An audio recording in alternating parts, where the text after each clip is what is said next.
So this is this is chapter 3 of Gravity and Grace, titled To Accept the Void.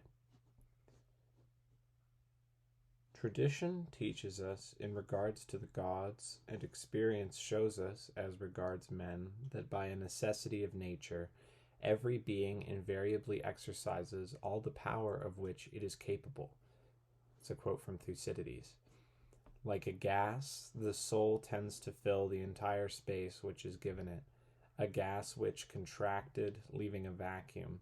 This would be contrary to the law of entropy. It is not so with God of the Christians. He is a supernatural God, whereas Jehovah is a natural God. Not to exercise all the power at one's disposal is to endure the void. This is contrary to all the laws of nature. Grace alone can do it.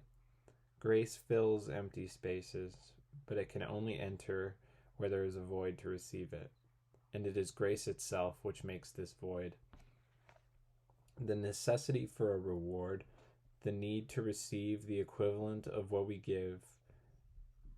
But if, doing violence to this necessity, we leave a vacuum, as it were, a suction of air is produced, and a supernatural reward results. It does not come if we receive other wages. It is this vacuum which makes it come. It is the same with the remission of debts, and this applies not only to the harm which others have done us, but also the good which we have done them.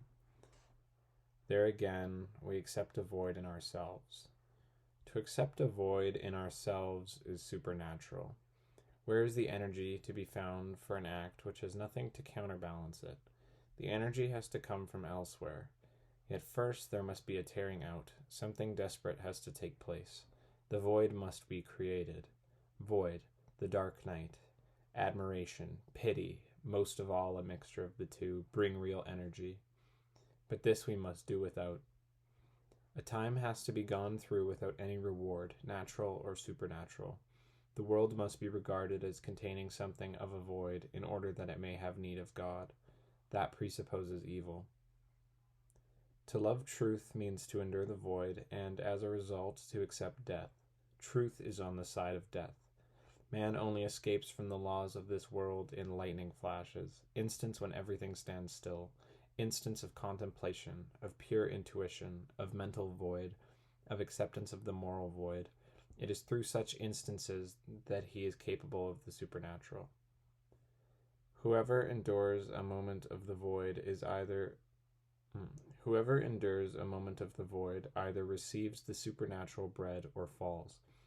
It is a terrible risk, but one that must be run, even during the instant when hope fails, but we must not throw ourselves into it.